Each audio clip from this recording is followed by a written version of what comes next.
जय श्री राम दोस्तों, आप देख रहे हैं YouTube चैनल ज्ञान स्टार प्लस। तो दोस्तों, आप सभी का हार्दिक स्वागत और अभिनंदन। दोस्तों, आज हमने आपके लिए कमेंट चुना है श्रीमान सोनू मार्ग सोले जी का, और इन्होंने एक क्वेश्चन पूछा, एक प्रश्न पूछा है कि राम सेतु को बनाने में कितना समय लगा था। तो दोस्तों, इस प्रश्न का उत्तर आज हम देने जा रहे हैं। इससे पहले जो भाई हमारे चैनल पर नए हैं, उन भाइयों से मेरा निवेदन है कि वे भाई हमारे चैनल को सब्सक्राइब जरूर कर दें। देखिए दोस्तों, हम ऐसे ही धार्मिक प्रश्न सुलझाते हैं और सुलझाते रहे हैं।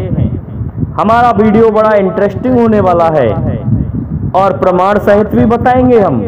हमें कई बार ये आता है कि ये ऐसा नहीं है, ये वैसा नहीं है, फिर भी हम प्रमाण देते हैं और प्रमाण ढूंढ के लाते हैं कि ये कथा कहाँ से ली गई है। तो दोस्तों, तैयार हो जाएं कथा सुनने को कि ये कहाँ से ली गई है। देखिए, सबसे पहली बात तो ये है, हम धार्मिक वीडियो का ही उत्तर देते हैं। गुड में भी लोग पूछते हैं, उनका भी उत्तर देते हैं। तो दोस्तों, आज का वीडियो बड़ा ही सुंदर होने वाला है। क्या हुआ दोस्तों कि जब भगवान श्री राम और लक्ष्मण इन्होंने वर्षा ऋतु को 4 महीने गुफा में रहकर के निकाल दिया, तो उसके पश्चात सुग्रीव के पास में ये सूचना दी गई और लक्ष्मण जी वहां गए। तो सुग्रीव ने अपने वानरों को माता सीता की सुध लेने के लिए भेजा और उसमें हनुमान जी सफल रहे। हनुमान जी ने ये कार्य कर दिखाया। इसके पश्चात फिर रावण से युद्ध करने के लिए सुग्रीव ने बहुत से देश विदेशों से वानरों को बुलाया, क्योंकि सुग्रीव को पता था कि वानर कहां कहां रहते हैं। बाली के डर के कारण सुग्रीव सभी द्वीपों पर भटकता हुआ डोला था, परंतु बाली को यह नहीं पता था, सुग्रीव को यह नहीं पता था कि बाली ऋषि मुख पर्वत पर नहीं आता है। जब सुग्रीव को इसके बारे में पता चला कि बाली को एक श्राप विशेष मिला हुआ है कि वो ऋषि मुख पर्वत पर जिस दिन आ जाएगा, उस दिन उसके सर के 100 टुकड़े हो जाएंगे, तब इस बात को समझ के अच्छी तरह से और सुग्रीव ऋषि मुख पर्वत पर रहने लगे और वहां पर उनके साथ में हनुमान जी भी रहते थे। देखिए दोस्तों, तो इस प्रकार से सुग्रीव ने सभी प्रदेशों की जानकारी दी और वहां दूत भेज करके सभी वानरों को एकत्रित किया। और कहते हैं 18 पदम तो उस सेना में सेनापति थे। इतनी विशाल काय सेना लेके गए थे भगवान श्री राम रावण से युद्ध करने के लिए। तो जब सेना को लेकर के समुद्र पर पहुंच गए, तो सोचने लगे कि हमारी सेना में कुछ एक ऐसे भी वानर हैं जो इसको छलांग नहीं सकते। तो ऐसी स्थिति में हम किस प्रकार से इस समुद्र को पार करें। तो दोस्तों, भगवान श्री राम ने समुद्र को 3 दिन तक अनुनय विनय करके समझाया कि हे समुद्र, तू मुझे रास्ता दे दे जिससे मेरी सेना लंका में उतर जाए। लेकिन समुद्र ने कोई जवाब नहीं दिया। इस पर लक्ष्मण जी भी क्रोधित हो रहे थे, कह रहे थे क्या इसको सुखाया नहीं जा सकता। तो जब ऐसा नहीं हुआ, समुद्र नहीं प्रकट हुआ, तो भगवान श्री राम ने अपना अग्नि बाण ले लिया और क्या कहा लक्ष्मण जी से कि लक्ष्मण लाओ बाण, तुम भय बिन होए न प्रीत, विनय न माने जलद जड़ गए 3 दिन बीत। कैसा है लक्ष्मण, ये जड़ है, ये मूर्ख है, ये नहीं मानेगा, इसलिए तुम अग्नि बाण लेकर के आओ। और भय के बिना कोई प्रीति नहीं होती है, इसलिए बाण चलाया जाए और इस समुद्र को सुखा दिया जाए। तो देखिए, समुद्र को सुखाने के लिए भगवान श्री राम ने जैसे ही अपने बाण को संधान किया तो समुद्र हाथ जोड़ के खड़ा हो जाता है और क्या कहता है, प्रभु हम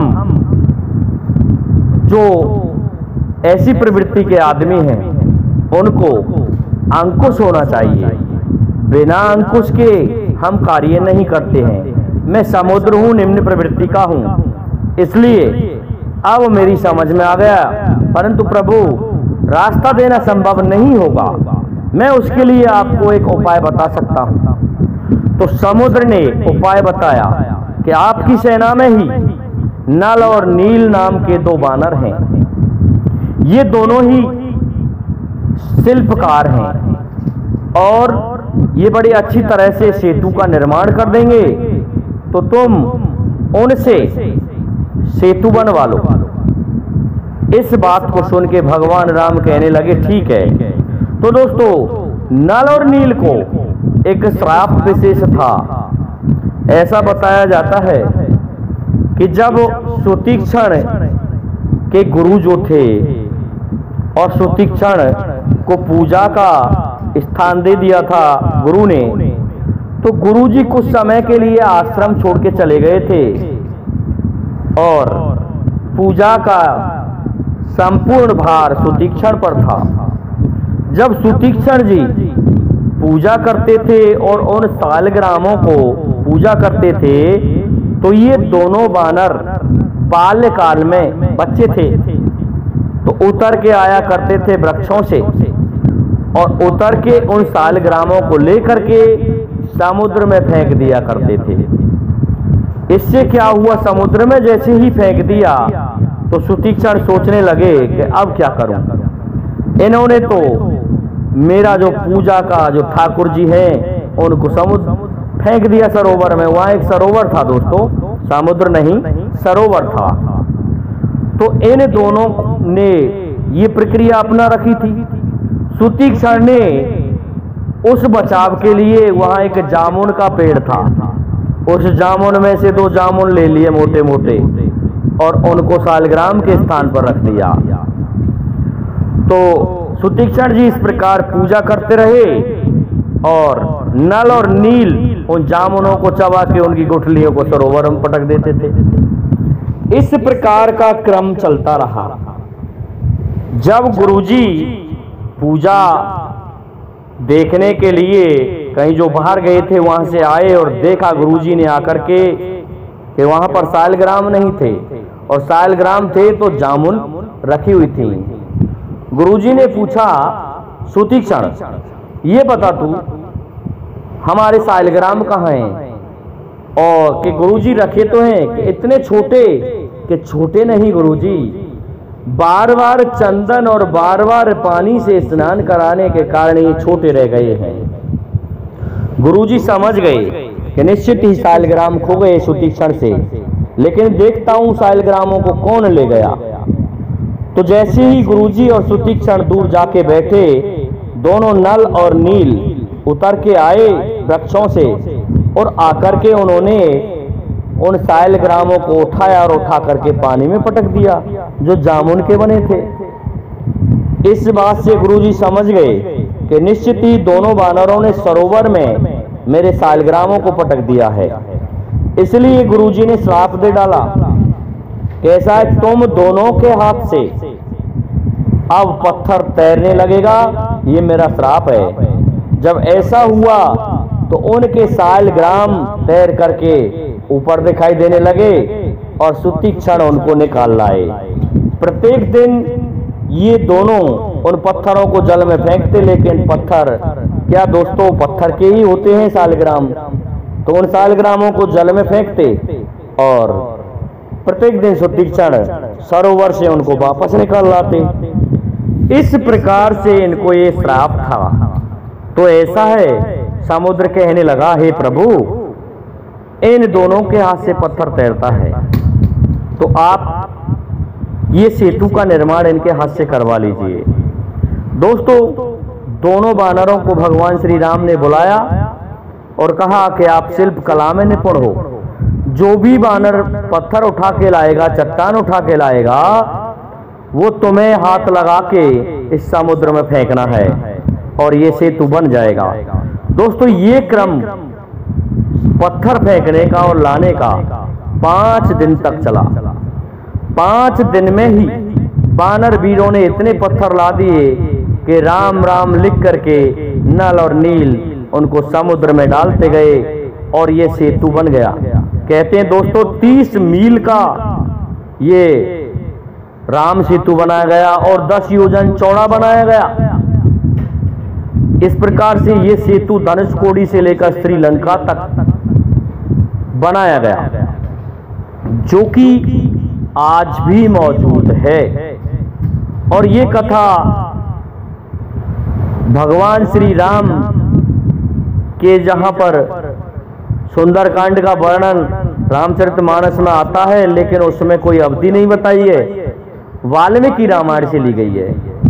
वाल्मीकि रामायण में आप देखिए ये कथा आपको मिल जाएगी और उसमें समय भी लिख रहा है कि नल नील को इस सेतु को बनाने में 5 दिन का समय लगा था और तब जाकर के भगवान श्री राम की सेना समुद्र को पार करके निकली। तो दोस्तों, मैंने कहा था वीडियो बहुत ही इंटरेस्टिंग होने वाला है।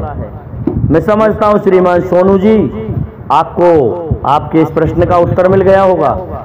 इसलिए अब आप सभी से मेरा निवेदन है कि आप हमारे इस वीडियो को लाइक, शेयर और सब्सक्राइब कीजिए, साथ ही बेल आइकन को भी प्रेस कर दीजिए, जिससे कि आने वाले वीडियो का नोटिफिकेशन आपको मिलता रहे। दोस्तों, जय हिंद, जय भारत, जय जय श्री राधे, जय जय श्री राम।